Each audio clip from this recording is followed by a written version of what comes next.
You've got an image and you just need the background gone.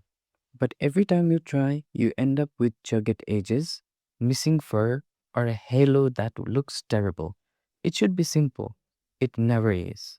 By the end of this video, you'll know exactly how to cleanly remove the background from any image, be it a solid shape, furry animals, even transparent objects, using the right method each time.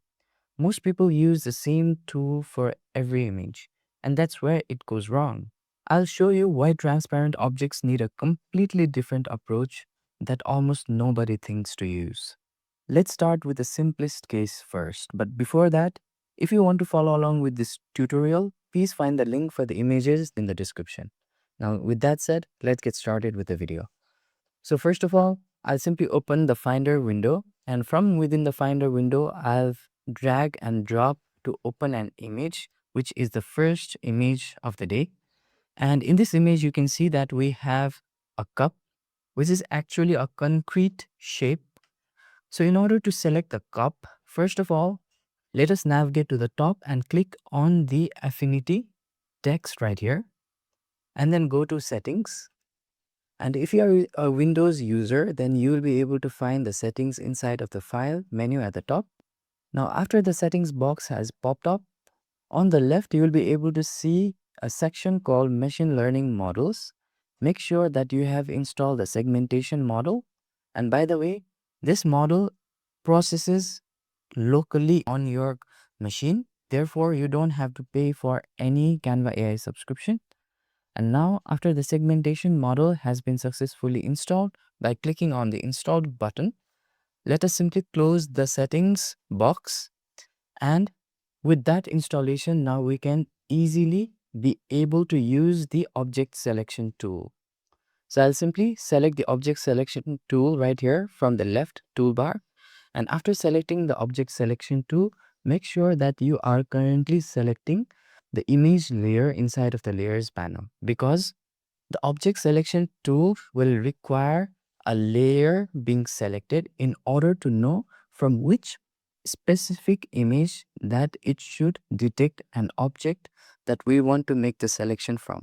Therefore, due to this reason, we'll simply select the background layer from the layers panel so that the object selection tool will know that it needs to select the object from background image layer inside from the layers panel. So now after the background layer has been selected, now you'll be able to see that the object selection tool is detecting our object. Now let us simply click in order to make the selection of our cup. And after it has made the selection, the next thing we can do is simply navigate to inside of the layers panel and click on the mask layer icon. And now by doing that, you'll be able to see that it has masked out and gotten rid of the background that was there in this cup image. Now, in order to get rid of the selection that is active, we'll simply use the shortcut key of Command plus T. And if you are a Windows user, you can use the shortcut key of Control plus T. Now, after deselecting, let us select the Move tool once again by using the shortcut key of V in the keyboard. Now, the next thing that you can see here is, although we have made the selection and cut out our cup from this image, there are still colors from the background that remains inside of this cup. So in order to get rid of it, we can simply use an adjustment layer, which is the SSL adjustment layer. So let us select the SSL adjustment layer, and from the SSL adjustment box, we can just click on the saturation shift slider and drag it all the way to the left like so. And now you can see that after we close the HSL box to commit, all of the colors from the background that remained in our cup are now completely removed. Now you might be wondering that we also need the shadows that existed in the original image of the cup. So in order to bring the shadows, what we can do is simply select the background layer from within the layers panel, and first of all make the copy out of it. And to make the copy, we'll use the shortcut key of Command plus J. If you are using Windows, you can use the shortcut key of Control plus J. And now you can see that it has made a copy of our cup image that we had masked out. And now let's rename our image just for the organization purpose. So I'll simply double click on the top layer that we have just copied and rename it as cut. And similarly, I'll just double click on the third layer from within the layers panel.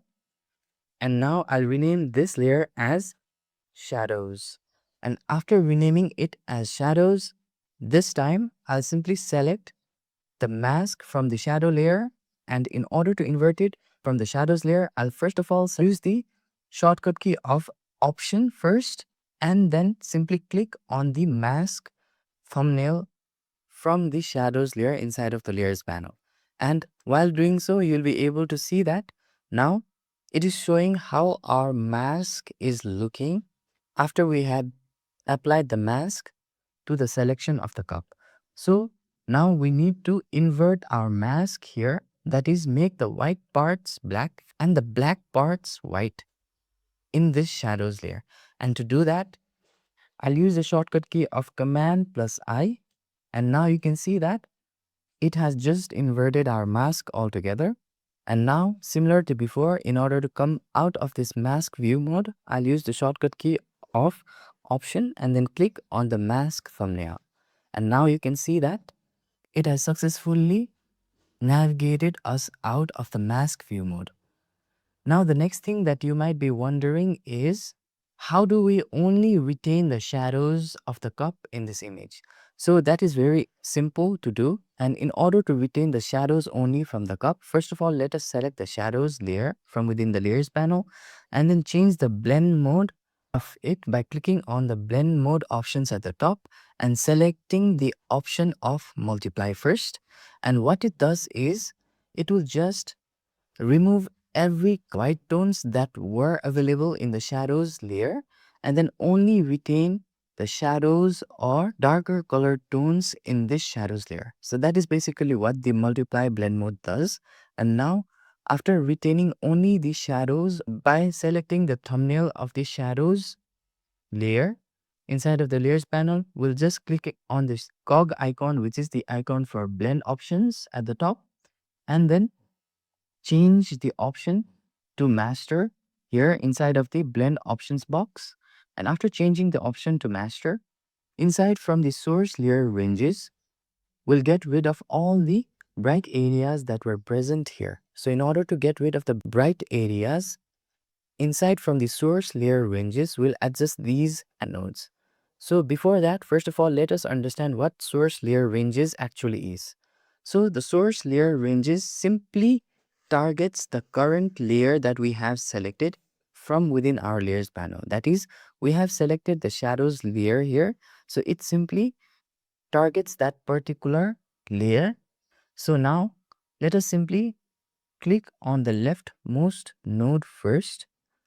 And after clicking and selecting the leftmost node, let us just click and drag it down like so. And now you can see that almost everything is transparent now, which are the bright areas here, and only the shadow areas or shadow portion are being retained. Now, in order to bring the rest of the shadow areas, we'll simply add a new node at the middle of the axis like so, and then click and drag the node at the top slowly like so without bringing in those bright areas. So we'll simply adjust the node like so further, and I think this particular position is fine.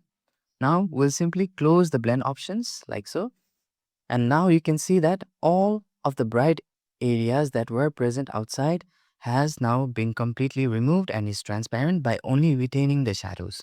So this is the way how you could also bring back shadows from the original image where we have removed the background from. Now, similarly, let us bring in the next type of image. So in order to bring in the next type of image, we'll again open our Finder window. And this time, I'll simply drag and drop it right at the top of the contextual bar, like so.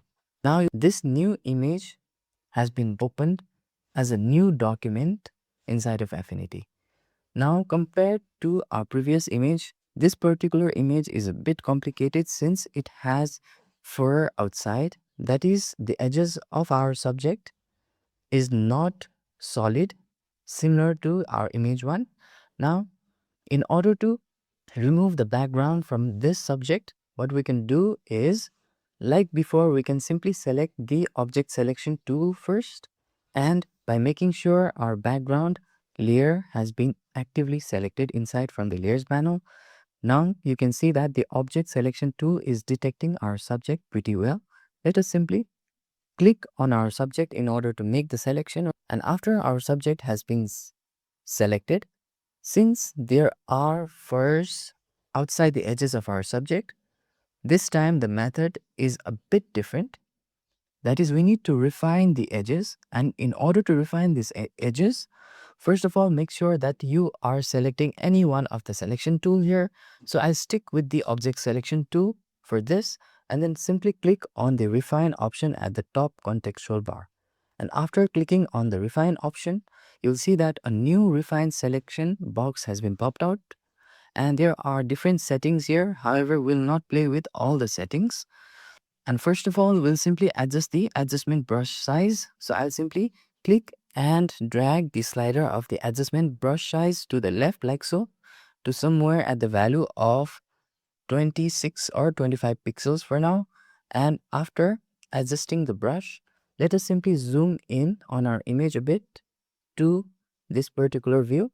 And now we'll simply brush at the outside edges of our subject like so that it will refine the fur of our subject pretty well automatically. Now let us simply brush outside like so and not miss out any fur that was present at the edges of our subject like so. So if you miss out any fur outside of the edges, you can simply go back at those areas like so, and we can simply brush over only at the edges like so in order to refine the fur areas outside of our subject like so. If you have missed out, then we can simply go back and brush it like so. And now after we are satisfied, we can simply let go of our mouse, and now you can see that the fur has been adjusted pretty well compared to how it was before. Now after we are satisfied, what we can do next is simply use the shortcut key of Command plus 1 in order to get the full view of our image. And the next thing that we can also check is the color decontamination option. So what it does is it will simply fix the edges by retrieving the colors from that of the fur of the puppy or our subject. So it will simply recover the colors of the fur at the edges. That's simply what the color decontamination option does. And now we can also select which option do we want for the output here. So since I want the selection to be non-destructive, I'll simply select new decontaminated layer with mask and then hit on the apply button. And what it does is it will create a new layer with a mask, as you can see here on the top. And it has toggled the visibility icon for the original background image to off. So we can simply keep this background layer as a backup and then rename our new layer with the mask as background removed. Now you can see that it has easily and quickly removed background from any type of subject, be it a subject with a complicated edges with a fur. So this is how easily you can remove background from any complicated subject as well in Affinity. So now after we have removed the background for this image, thirdly, let us open the Finder window once again and then click and drag our image 3 inside of the Affinity UI like so, and then drag and drop it at the top of the contextual bar of the Affinity UI. And as soon as we do that, you'll see now that our image, which is the transparent image, has been successfully opened here. Now I'll simply first use the shortcut key of Command plus minus in order to zoom out. And if you're using Windows, you can use the shortcut key of Control plus minus in order to zoom out in your keyboard. And getting rid of the background that has the transparent object is actually pretty straightforward and simple in Affinity. And in order to remove the background from these type of complicated images, first of all, let us simply select our image layer within the layers panel and rename it as transparent object. So I'll rename it as transparent object, and after renaming it as transparent object, let us simply make a copy of it. And to make a copy of it, just for the backup purposes, we'll simply use the shortcut key of Command plus J, as I'm using Mac. And if you're using Windows, you can use the shortcut key of Control plus J. And now it has made a copy of it. And now I'll simply toggle the visibility of the original image layer to off. And by selecting the transparent object layer from within the layers panel, I'll simply select the cog icon once again. And this time, I'll simply click and adjust the blend option to the top right corner like so. In order to get a good view, now, first of all, you can clearly notice that we have blue colors, which is actually a sky blue colors as a background color for this particular image. So in order to target only the blue colors in this image, first of all, we'll simply click on the master option at the top like so, and then select the blue option that we have here. And after selecting the blue option, let us first of all get rid of the blue color right here. So in order to get rid of the blue color and make the background transparent in these type of transparent object images, we'll first of all simply click and select the rightmost node here from this axis and then drag it all the way below like so.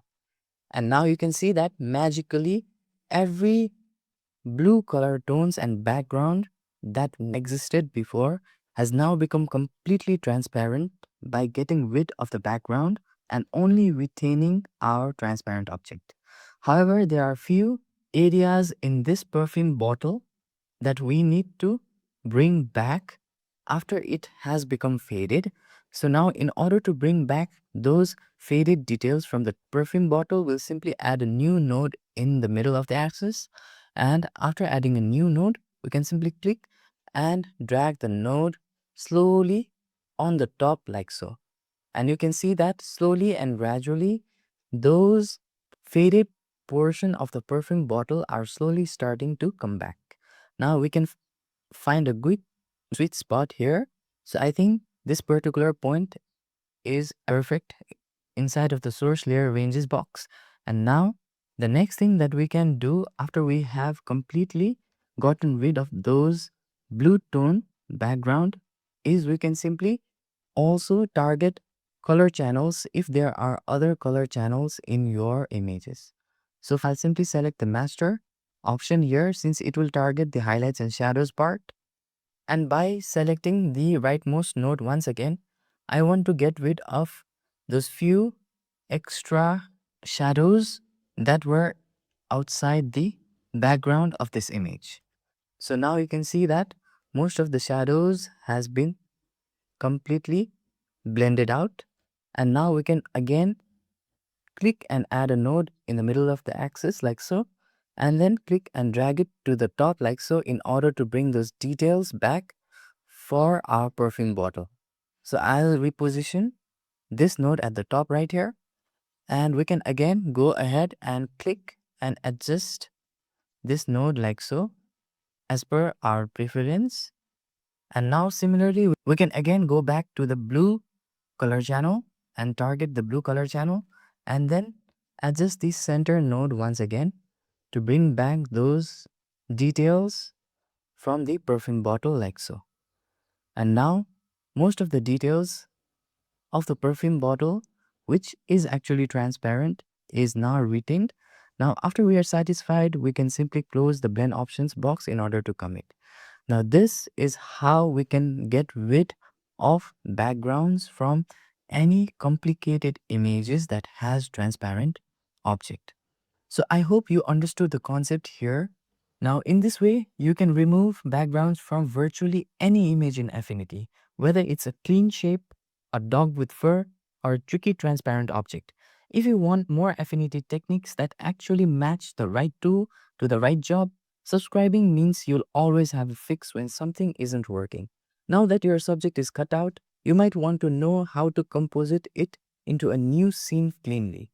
I got a video on that linked on the screen now. I hope you check that out. Finally, thank you for watching this video and see you on the next video.